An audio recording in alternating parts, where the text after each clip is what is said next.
Hai, nama saya Fidelis Jadun. Saya mahasiswa PPG, nomor induk mahasiswa PPG 25104557.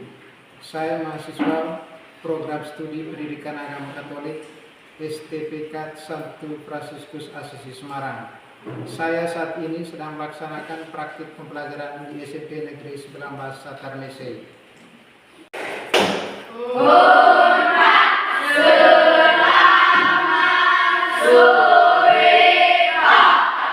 Ya baik, selamat sore semuanya. Sore Pak.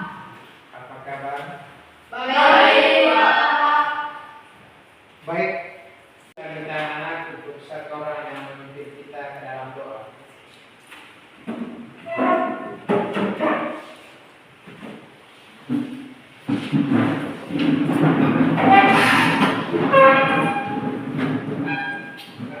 Marilah kita siapkan hati dan pikiran kita. Allah Bapa di dalam surga, puji serta syukur karena Tuhan kehadiratmu pada hari ini. Atas berkat dan rahmat dan masih Kau berikan kepada kami. Ya Tuhan, hari ini kami akan memulai kegiatan kami pada sore ini. Semoga Engkau telah membimbing kami dan mendidik kami pada kegiatan hari ini. Namun terpuji hari ini, esok dan sepanjang segala masa. Amin. Sekali lagi saya sapa, selamat sore. Sore Pak. Baik, pada sore hari ini kita akan mulai pelajaran kita, yaitu peran gereja bagi perkembangan hidup. Nah, pada kesempatan ini, pada sore hari ini, kita akan mengikuti pelajaran tentunya sakit. Mari kita tepuk tangan. Baik, adapun tujuan pembelajaran kita pada sore hari ini adalah peserta didik. Sekarang ini peserta didik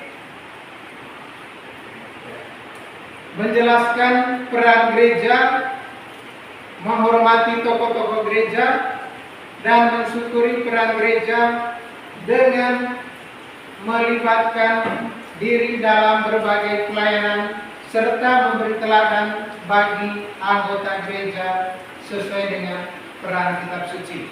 Nah, sebelum saya lanjut, jadi saya ingin memberikan pertanyaan kepada anak-anak sekalian.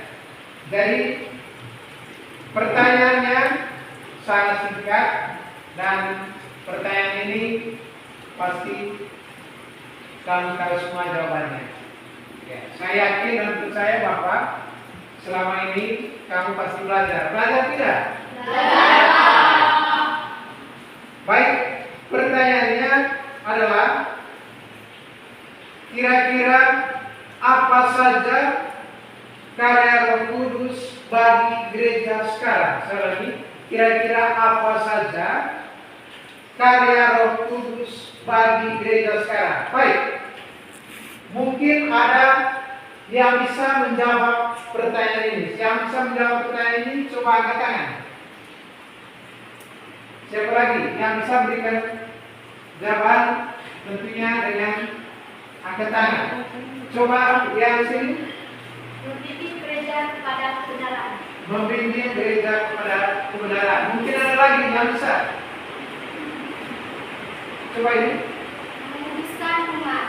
Menguruskan umat. Ya, bisa. Coba yang di sana. Melakukan pelayanan gereja. Ya, baik. Jadi dari jawaban yang dijawab oleh teman-teman tadi, semuanya benar. Untuk itu mari kita tepuk tangan dulu. Nah, anak-anak, berikut kira-kira apa saja karya Roh Kudus bagi kita? Nah, apa saja karya Roh Kudus bagi kita? Maksudnya termasuk kita yang ada di dalam ruangan kelas ini. kira-kira apa peran Roh Kudus bagi kita? Coba yang bisa angkat tangan. Coba yang di sana dulu. Karya Roh Kudus bagi kita secara pribadi sangat mendalami dan menyentuh seluruh aspek kehidupan rohani. Berikut adalah beberapa karya utama Roh Kudus dalam hidup orang percaya. 1. Membawa pertobatan. Roh Kudus menegur dan menyadarkan kita akan dosa, kebenaran dan penghakiman. Ya, baik. Jadi kita tepuk tangan dulu untuk teman kita yang berikan jawaban.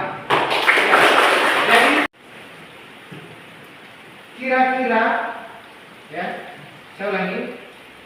Kira-kira dari jawaban yang diberikan oleh atau yang dijawab oleh teman-teman kalian tadi, ya, mungkin ada jawaban yang lain. Tidak ada ya? Tidak ada. Ya. Baik, sekali lagi mari kita tepuk tangan untuk teman-teman yang telah memberikan jawaban tadi.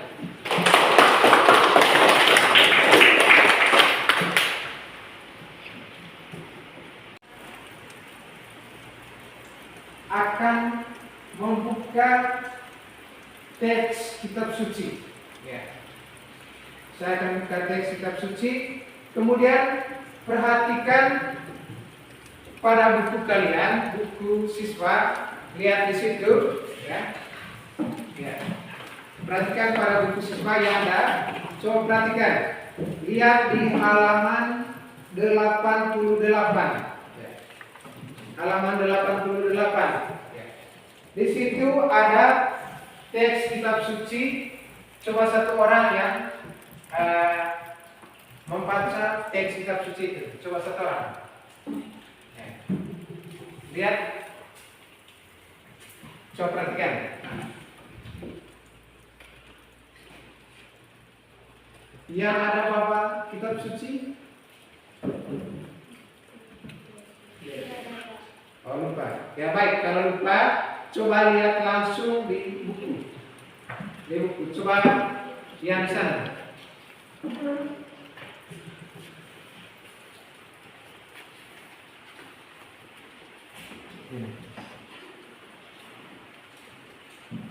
Baik, yang baca itu coba sini. Tapi engkau beritakan apa yang sesuai dengan ajaran yang sehat. Laki-laki yang tua hendak hidup sederhana, terhormat, bijak, sehat, dalam iman, dalam kasih, dan dalam ketekunan.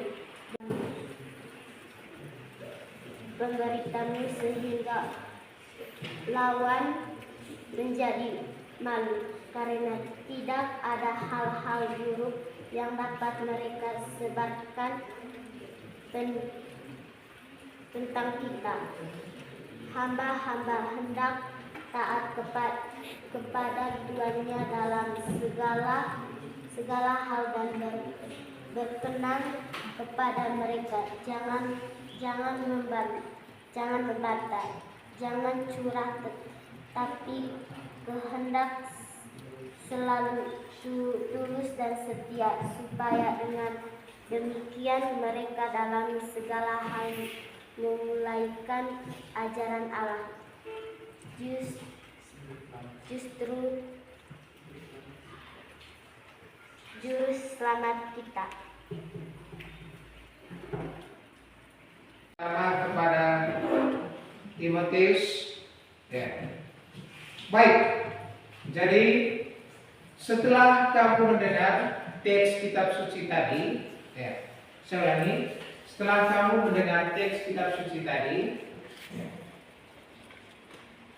coba kalian, ya, saya ulangi, coba kalian jawab beberapa pertanyaan yang berkaitan dengan teks kitab suci tadi.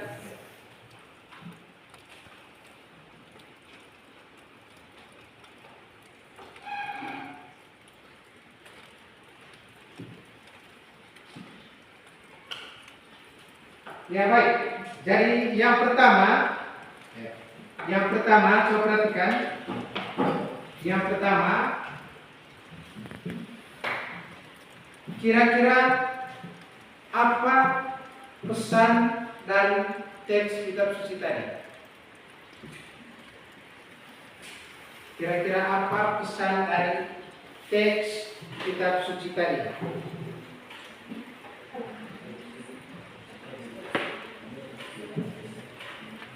Coba yang bisa. Yang bisa coba kira-kira apa pesan dari teks kitab suci tadi?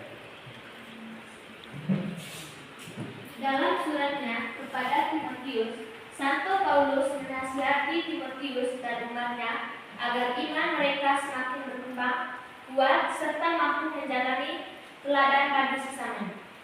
Ya, kita berikan tepuk tangan untuk itu. Jadi, itulah pesan dari teks kitab suci tadi. Baik, yang lain mungkin bisa coba. Yang lain.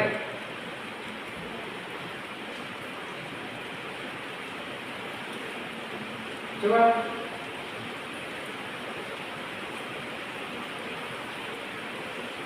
Coba yang lain. Yang sana. Coba.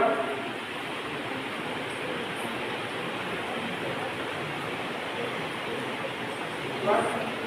Kira-kira apa pesan dari teks tadi? Coba. Kira-kira apa pesan dari teks kitab suci tadi? Yang dapat dilakukan untuk mencapai khusyuk. A. Melatih diri beribadah. B. Selaras perkataan dan perbuatan. C. Penuh kasih. D. Setia. E. Hidup dalam kesucian. E. Rajin membaca kitab suci. Ya baik, jadi itu merupakan salah satu juga pesan dari teks kitab suci tadi. Kita beri tepuk tangan dulu.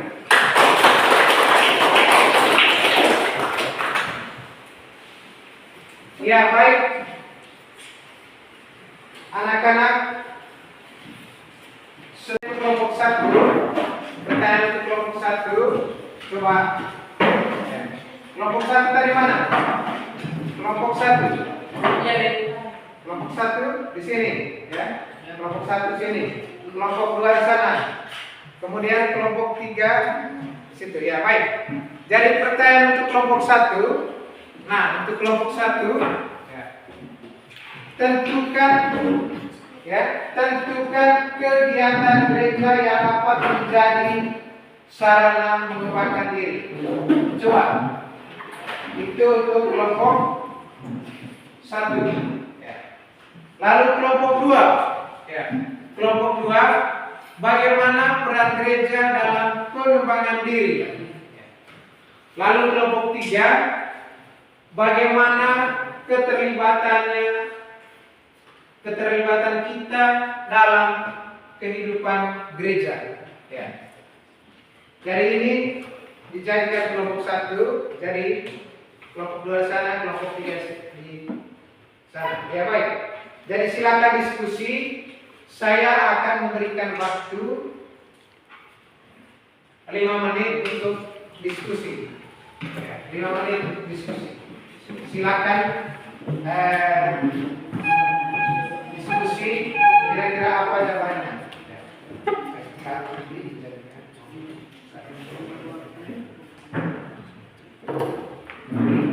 Itu kelompok 1. Lalu kelompok 2. Nanti ya kelompok 2. Kemudian di sini juga kelompok 3, ya. Jadi jawab sesuai dengan pertanyaan. Ya. Ketika ada jawaban, langsung dicatat. Ya. Langsung dicatat. Kemudian ketika nanti sudah, nanti akan ya satu orang teman untuk mempresentasikan atau membacakan jawaban di depan.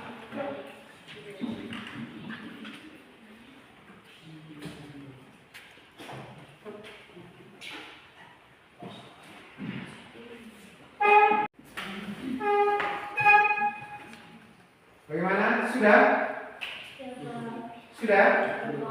Belum? Ya, silakan lanjut.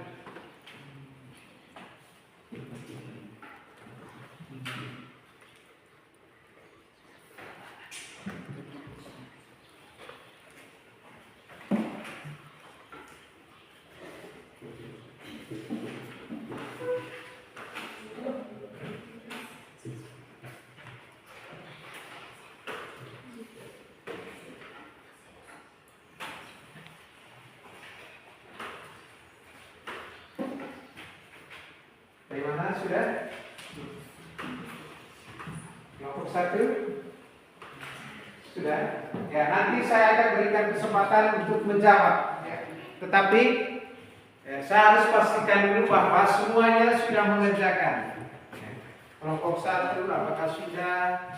Kemudian kelompok 2 dan juga kelompok 3.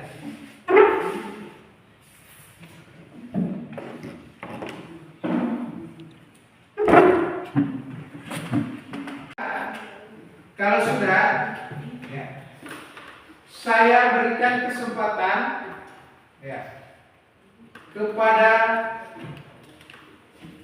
kelompok 1. Nah, kelompok 1 tadi di sini.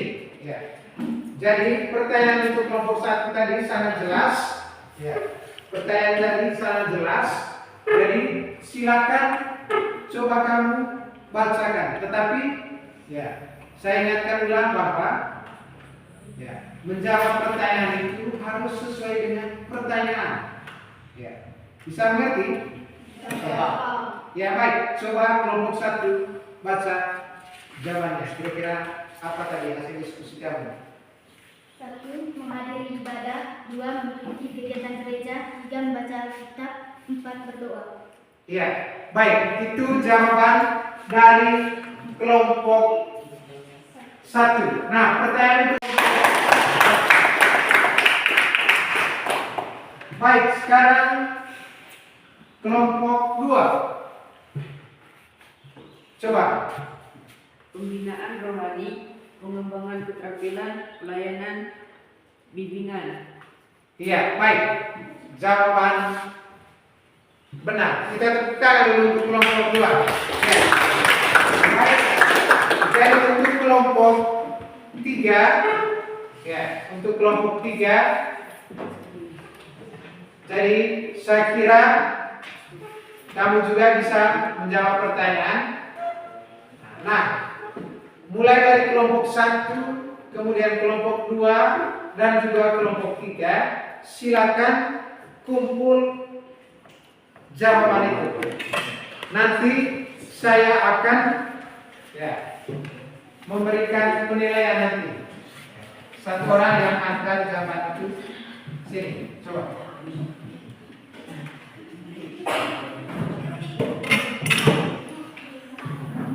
Ya, kelompok 1. Kelompok 2. Kelompok 3.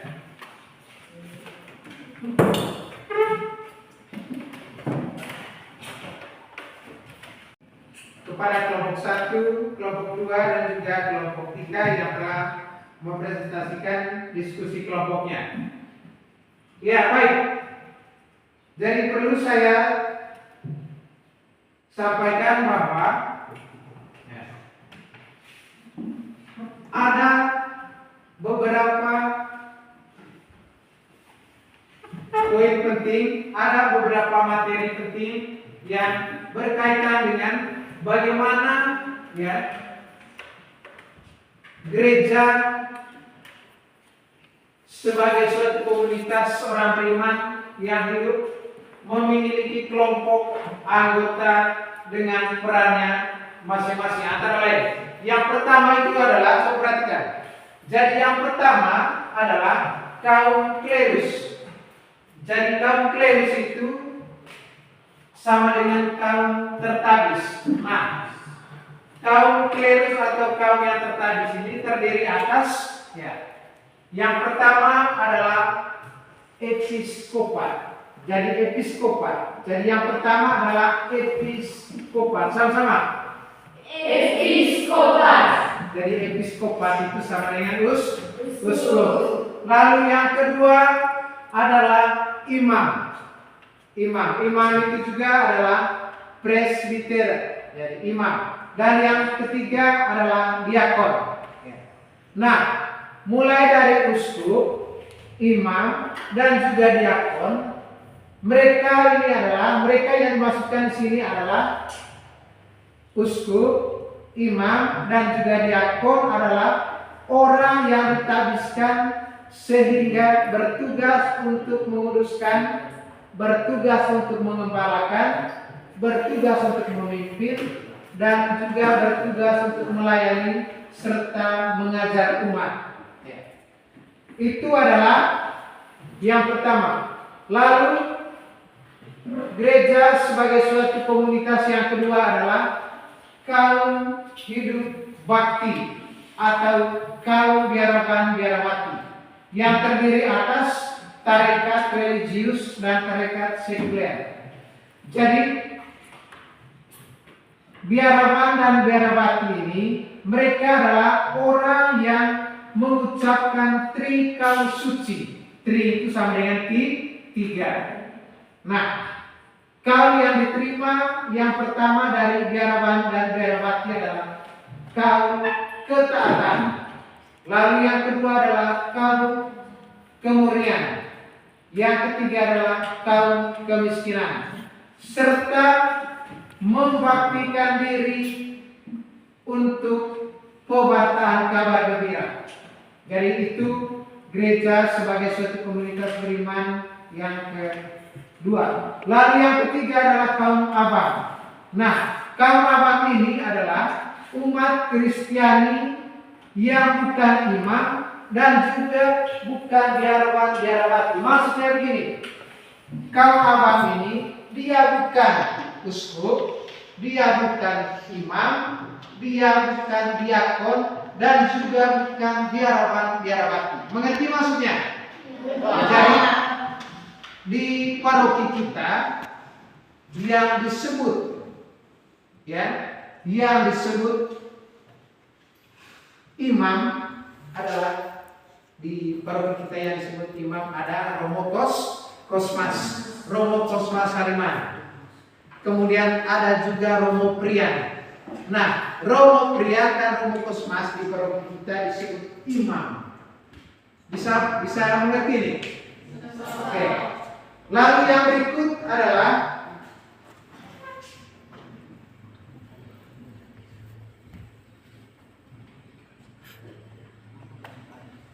jadi ini adalah tiga komunitas orang beriman yang memiliki kelompok-kelompok dengan peran yang masing-masing. Baik, lalu ini tadi kita sudah selesaikan. Jadi coba perhatikan bahwa gereja tadi saya kira kamu semua pernah ke gereja semua toh? Ya, pernah ke gereja.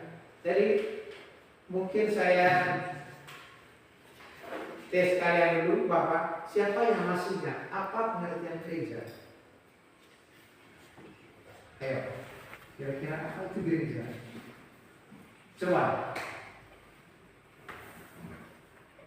Ya baik, jadi gereja itu adalah tempat berdoa umat Katolik. Baik, sebelum kita akhiri pembelajaran pada sore hari ini, mungkin ada yang mau bertanya, silakan.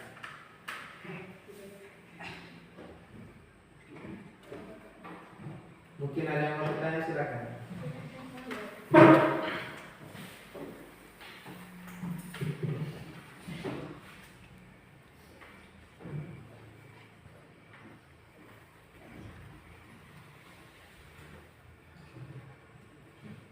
Baik, jadi sebelum kita akhiri pelajaran kita pada sore hari ini, Jadi saya ingatkan ulang bahwa jadi apa yang kita dapat hari ini, apa yang kita terima hari ini, semoga menjadi bekal untuk kami. Jadi apa yang kami terima hari ini, sore hari ini, jadi belajar sampai di rumah. Bagaimana, siap untuk belajar? Siap. Siapa yang tidak pernah belajar? Siapa yang pernah belajar? Ya. Baik, jadi semuanya pernah belajar. Tepuk tangan untuk kita. Baik, anak-anak sekalian, dari pembelajaran kita pada sore hari ini sampai di sini dulu. Untuk itu, marilah kita akhiri pelajaran ini dengan doa penutup. Saya minta satu orang untuk memimpin kita ke dalam doa.